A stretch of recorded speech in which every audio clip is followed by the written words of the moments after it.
Të nderuar televizionistë, përshëndetje, do të jemi bashkë në këtë edicion informativ këtu në Drita Televizion. Vënjojmë me zhvillimet e ditës. Kryeministri i vendit Edi Rama prezantoi programin e Partisë Socialiste për mandatin e 4 të qeverisjes, duke premtuar rritje të pagës mesatare dhe asaj minimale që nga viti 2026. Paga minimale do të jetë 500 euro nga janari 2026, ndërsa paga mesatare e sektorit publik në Shqipëri nga 2030 do të jetë të paktën 1200 euro. Kryeministri Edi Rama prezantoi programin e Partisë Socialiste për mandatin e 4 të qeverisë, duke vënë theksin tek rritja e pagave dhe krijimi një klime më të favorshme për biznesin e madh. Paga mesatare për vitin 2024 në sektorin publik u mbyll 1000 euro, ndërsa në Shqipërinë 2030 do të jetë të paktën 1200 euro. Pagën mesatare të përgjithshme dhe duke filluar nga janari 2026 me një vendim që do të merret pas zgjedhjeve, kur të bëhet edhe akti normativ i qershorit, paga minimale do të jetë 500 euro për të mbështetur punonjësit. Një risi në mandatin e 4, Partia Socialiste është paqja fiskale negociuar për biznesin e madh, ku tatimi prej 15% do të aplikohet mbi fitimin në përputhje me normat e rritjes ekonomike, ndërsa përfitimet shtesë mbi këtë normë do të tatohen vetëm 5%. Por mandati i 4 do të ketë një risi. Në mandatin e 4 ne do të kemi një paqe fiskale të negociuar me biznes. Një instrument i njohur që është në kohra shumë të vjetra, do të paguhet mbi fitimin e përputhur me normën e rritjes ekonomike. Ndërsa për çdo fitim shtesë që biznesi do të deklarojë mbi atë normë, do të tatohet vetëm 5%. Kjo është një paqe. Rama premtoi gjithashtu dhe shumë investime në sektorin e bujqësisë dhe përmirësime të kushteve të nxënësve në programin After School, ushqim falas dhe transport të siguruar. Për të rritur sigurinë në shkolla do të instalohen kamera inteligjente në të gjitha institucionet arsimore. Programi i Partisë Socialiste synon një zhvillim të qëndrueshëm ekonomik dhe përmirësim të kushteve të jetesës për qytetarët shqiptar deri në vitin 2030.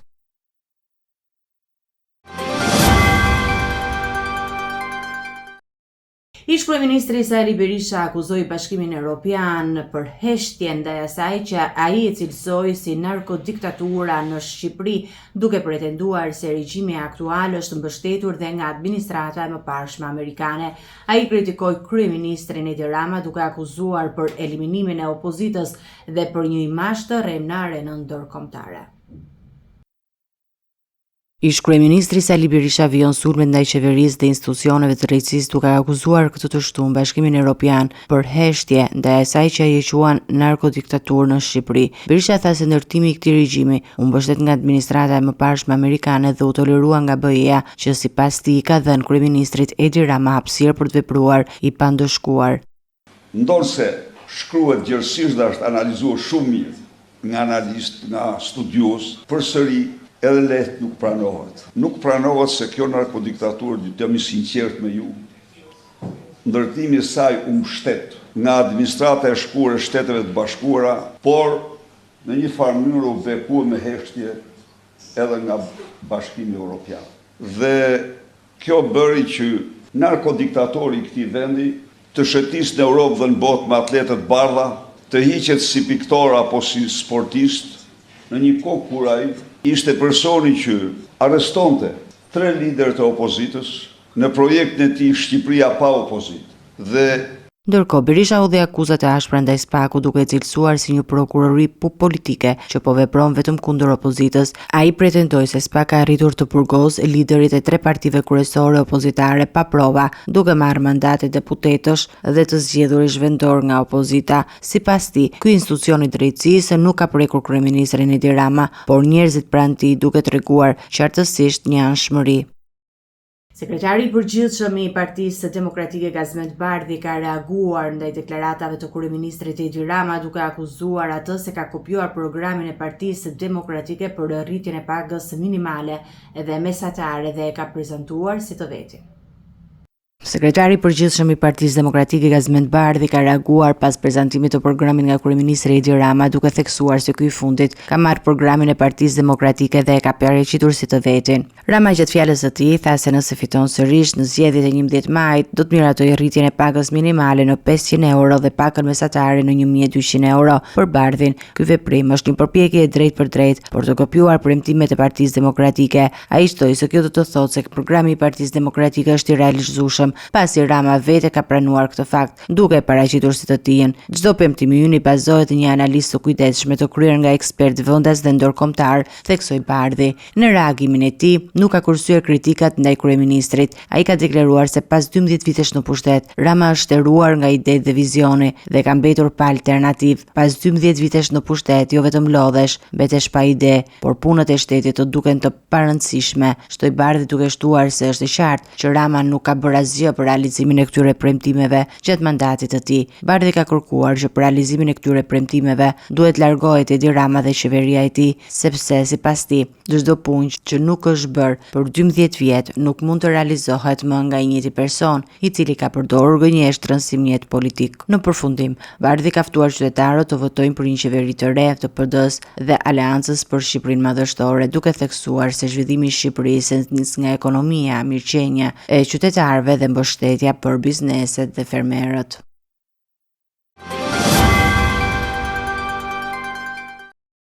Eci me të tjera informacione, policia e Tiranës ka shpadhur në kërkim Arben Goxhen, pronarin e kompanisë AMG Food, pas dyshimeve për importin e 8 tonë mish të pulës të kontaminuar me bakterin e salmonelës. Mish që është shpërndar në treg dhe ka rrezikuar shëndetin e qytetarëve, ndërsa ende nuk është tërhequr e gjithë sasia. Policia e Tiranës ka shpadhur në kërkim Arben Goxhen, pronarin e kompanisë AMG Food, pasi ka dyshime se në 11 mars ai ka importuar një ngarkesë për i gati 8 tonësh mish pule nga Brazili, i cili ka rezultuar i kontaminuar me salmonel. Ky mish ka përfunduar në tregun shqiptar duke rrezikuar shëndetin e qytetarëve, ndërkohë që një pjesë e sasisë ende nuk është tërhequr. Në hetim është vënë edhe vëllai i Arben Goxhes, Mondi Goxha, pronari i kompanisë Dimal, e cila e merr mishin e përpunuar nga AMG Food për të prodhuar produkte të ndryshme. Policia ka ngritur akuzën e importit, prodhimit, shitjes dhe ruajtjes së ushqimeve të rrezikshme për shëndetin ose jetën e njerëzve ndaj të dy vëllezërve. Përveç tyre, hetimi ka përfshirë edhe 3 inspektorë të Autoritetit Kombëtar të Ushqimit, të cilët janë lënë të lirë dhe akuzohen për shpërdorim të tyre, pasi kanë lejuar futjen në treg të mishit të kontaminuar. Mishi i pulës që mbërriti në portin e Durrësit u morë në kontroll nga AKU për analizat të cilat konfirmuan praninë të salmonelës. AKU ka informuar kompaninë AMG Food për të mos nxjerrë produkte nga kontejnerët frigoriferik, por lajmi me praninë e salmonelës u bë i ditur vetëm në 21 mars, një javë pas analizës. Në këtë situatë, reagimi i kompanive të përfshira dhe i AKU-s ka ngritur pikpyetje mbi transparencën dhe veprimet që mund të kenë ndikim në shëndetin e konsumatorëve, pavarësisht se një pjesë e mishit është tërhequr nga tregu, ende mbeten dyshime për sasitë që mund të jenë shpërndarë në mënyrë të palishme.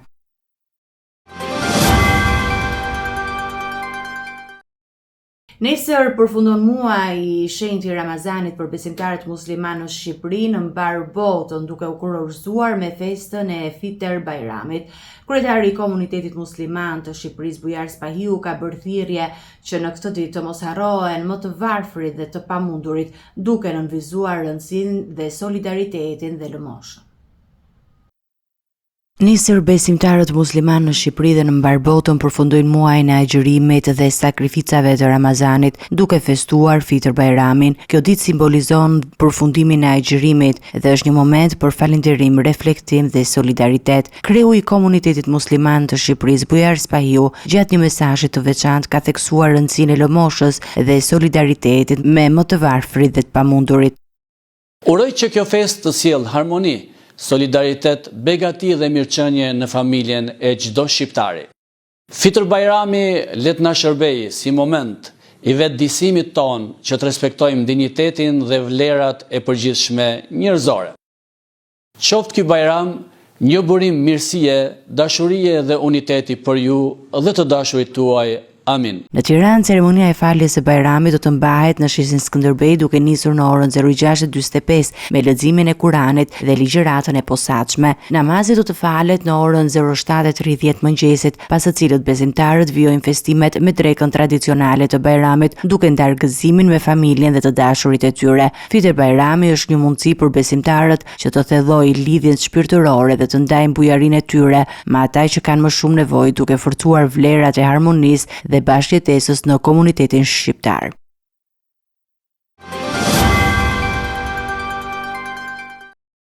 Eci me të tjera zhvillime. Tërmeti me magnitudë 7.7 ballë që goditi Myanmarin ka shkaktuar mbi 1.000 viktima dhe më shumë se 2.300 plagosur, ndërsa për të paktën 30 persona nuk dihet ende fati.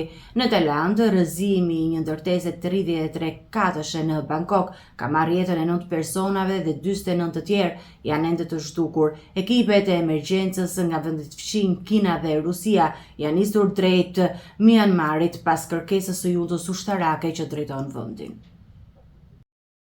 Ekipet e huaja të shpëtimit u nisën drejt Myanmarit të shtunën për të ndihmuar në operacionet e kërkimit të të mbijetuarve nga tërmeti shkatërrimtar me magnitudë 7.7, që la të vdekur më shumë se 1.000 njerëz në vendin e varfër të Azisë juglindore. Deri në mëngjesin e të shtunës, numri i të vdekurve në Myanmar ishte 1.002, tha qeveria e drejtuar nga ushtria, shumë herë më i lartë nga raportet fillestare të medias shtetërore për 144 të vdekur të premten.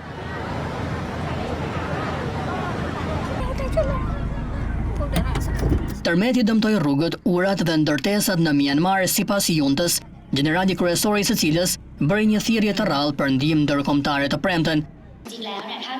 Operacionet e kërkimit dhe shpëtimit po kryen aktualisht në zonat e prekura, theksoi junta në një deklaratë për median shtetërore. Një ekip shpëtimi kinez mbërriti në kryeqytetin e Myanmarit, qindra kilometra larg qyteteve të goditura rënd si Mandalay. Të paktën 9 persona u vranë në Tajlandën fqinje, ku lëkundjet e tërmetit të fuqishëm dëmtuan ndërtesat, ndërsa një gradacel në ndërtim u shemb në kryeqytetin e vendit Bangkok, duke bllokuar 30 njerëz nën rrënoja, ndërsa 49 të raportohen të zhdukur. Rusia, India, Malajzia dhe Singapori njoftuan se po dërgojnë avion me ndihmë dhe personel në Myanmar, i cili është shkatëruar nga një luftë civile pas një grush shteti ushtarak të vitit 2021.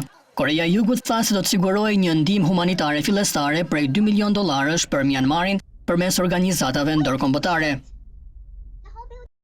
Situata politike në Turqi po bëhet gjithnjë më tensionuar pas arrestimit të avokatit Mehmet Pehlivan, mbrojtës i ligjit të Ekrem İmamoğlu, kryebashkiaku të Stambollit dhe rivalit kryesor politik të presidentit aktual Recep Tayyip Erdogan.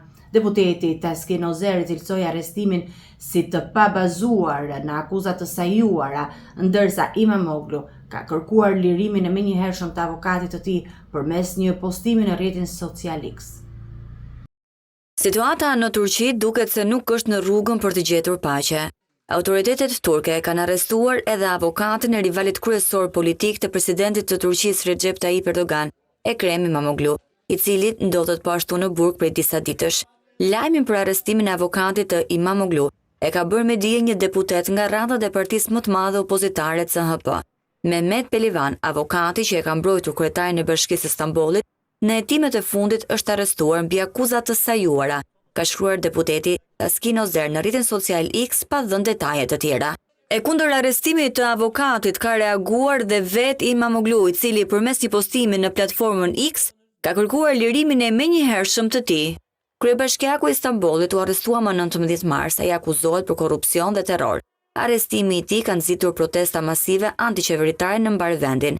Si rezultati protestave janë arrestuar më mijëra persona dhe po ashtu nga mediat turke ka paralajmërime për protestat të tjera më të mëdha. Turqia po ashtu dhe ekspertët e ekonomisë po merren dhe me pjesën e ndikimit të kësaj situate në sektorin e turizmit, sektor ky nga më të rëndësishmit për Turqinë. Një gjykatës federal ka bllokuar përpjekjet e administratës Trump për të mbyllur zërin e Amerikës dhe për të shkarkuar mijëra punonjës, duke cilësuar vendimin si arbitrar me një shkelje të lirisë së shtypit.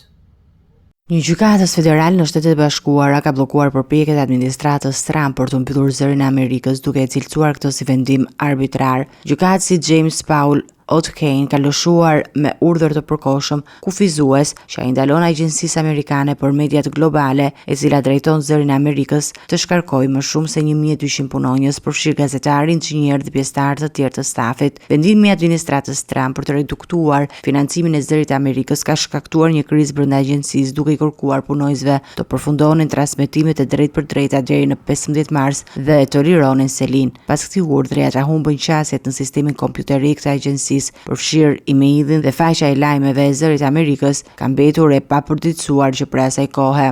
Gjykatësi Ott Kane ka vendosur që USAGM të mos ndërmarrë në përpjekje për të ndalur punën e stafit dhe për të dërguar punonjësit në pushime pa pagesë. Ashtu, përshëndetur vendimin duke cilësuar si një fitore të rëndësishme për lirinë e shtypit dhe amendamentin e parë të kushtetutës amerikane. Ai ka kritikuar administratën Trump për shpërfilljen e plotë të parimeve që përcaktojnë demokracinë edhe për përpjekjet për të minuar mediat dhe informacionin e lirë. Administrata Trump ka ndërmarrë hapa për riorganizimin e Agjencisë së Shteteve të Bashkuara për zhvillimin ndërkombëtar USAID, duke zvogëluar funksionet që nuk përputhen me prioritetet e qeverisë. Shefi i diplomacisë amerikane Marco Rubio deklaroi se USAID ka devijuar nga misioni i tij me përfitime të vogla dhe kosto të larta. Administrata Trump nuk tërhiqet për USAID-in.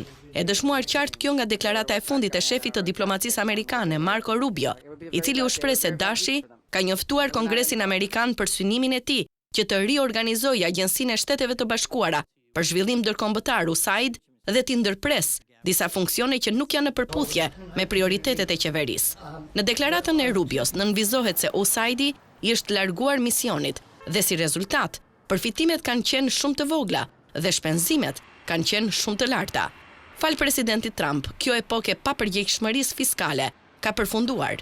Ne jemi duke riorientuar programet tona për ndihmë të huaj dhe për të qenë në linjë me atë që është më mira për Shtetet e Bashkuara dhe shtetasit tanë, është pohimi i tij. Pak pas nisjes së mandatit të dytë të presidentit Trump në Shtëpinë e Bardhë, më 20 janar, Departamenti për Eficiencë Qeveritare, që ka në krye miliarderin Elon Musk, nisi menjëherë zvogëlimin e USAID-it dhe pjesën që ka mbetur e ka përfshirë në Departamentin e Shtetit. Prej atëherë, administrata amerikane ka përjashtuar nga puna qindra punëtor dhe kontraktor dhe ka shkëputur kontrata për projekte me vlera miliardëshe, prej të cilave varen 10 miliona njerëz në botë. Rubio pohoi më herët gjatë muajit që më shumë se 80% e të gjitha programeve të USAID-it vetëm janë pezulluar. USAID njihej si agjencia kryesore e qeverisë amerikane për administrimin e ndihmave të huaja civile dhe ndihmave për zhvillim. Ajo vepronte në më shumë se 100 shtete, duke shpërndar çdo vit ndihma në vlerë të miliarda dollarëve. Gjatë një vizite në Groenland, presidenti amerikan kritikoi Danimarkën për mungesë investimesh dhe neglizhencë ndaj ishullit. Ai theksoi se Danimarka ka bërë pak për popullin dhe sigurinë e Groenlandës, duke mbështetur politikën e presidentit Trump për rajonin, ndërkohë kryeministrja daneze kundërshtoi presionin amerikan duke deklaruar se Danimarka nuk do ta dorëzojë territorin. Në kulmin e tensioneve mes Shteteve të Bashkuara të Amerikës dhe Danimarkës, presidenti amerikan Donald Trump dërgoi zëvendësin e tij në një bazë hapësinore amerikane në Groenland. J.D. Vance në vizitën në bazën hapësinore u shpreh se SBA nderon sakrificat e ushtarëve danezë që luftuan me SBA-t në luftën kundër terrorit 20 vjet më parë. J.D. Vance e filloi fjalimin e tij duke falendëruar trupat e mbledhur që i bën, siç tha ai, një pritje të ngrohtë në një vend shumë të ftohtë. Duke u drejtuar trupave amerikanën, presidenti J.D. Vance tha se ne respektojmë vetëvendosjen e groenlandezëve. Ai shtoi se kishte sjellë një mesazh nga presidenti Trump, për të cilin thotë se është mirënjohës për shërbimin e tyre dhe krenar për ta. Zëvendës presidentin nga ana tjetër kritikoi Danimarkën duke thënë se zona përreth bazës hapësinore Pitufik është më pak e sigurt se sa ishte 30 deri në 40 vjet më parë. Sipas zëvendës presidentit amerikan, partneritetet e rëndësishme të sigurisë nga e kaluara nuk do të thotë se ata nuk mund të kenë biseda të vështira me partnerët në të tashmen. Mesazhi ynë për Danimarkën është i thjeshtë: ju nuk keni bërë një punë të mirë për popullin e Groenlandës. Kjo është arsyeja pse politika e Trump është ajo që është, tha J.D. Vance. Të dielën 30 mars në orën 2 të mëngjesit, akrepat e orës do të lëvizin 60 minuta përpara për të kaluar në orën verore, duke sjellë një orë më pak gjumë për qytetarët. Pajisjet elektronike do të përditësohen automatikisht, ndërsa orët analoge do duhet të rregullohen manualisht. Të dielën e 30 marsit, akrepat e orës do të lëvizin 60 minuta përpara, duke sjellë kështu orën verore. Kjo do të ndodhë në orën 2 të mëngjesit, kur akrepat do të shënojnë në 3, duke na bërë të flem një orë më pak. Kompjuterat, telefonët dhe të gjitha pajisjet elektronike do të përditësohen automatikisht, ndërsa do duhet të kujdesemi manualisht vetëm për orët analoge. Ndryshimi i orës u ideua që në vitin 1916, por nisi të aplikojë gjërësisht pas vitit 1972, me qëllim kursimin e energjisë nëpërmjet shfrytëzimit në maksimum të dritës natyrale. Një tjetër synim është mbrojtja e mjedisit me reduktimin e çlirimit të gazrave në atmosferë. Ora verore do të jetë në fuqi deri të dielën e fundit të muajit tetor, kur do të rikthehet ora diellore dhe kur akrepat do të lëvizin sërish 60 minuta pas. Në 2019 Parlamenti Evropian e hoqi detyrimin për vendet anëtare për të ndryshuar orën, duke përcaktuar që secili shtet ta vendosë në mënyrë të pavarur nëse do ta ndryshojë apo jo. Megjithatë, ende askush nuk e ka hedhur hapin për të mbajtur orën të pandryshuar. Të nderuar teleshikues, ishte gjithçka e përgatitur në këtë edicion informativ. Ju faleminderit për vëmendjen tuaj. Bashkë do takohemi në edicione të tjera. Deri atëherë, kalofshi të mirë dhe miru takofshim.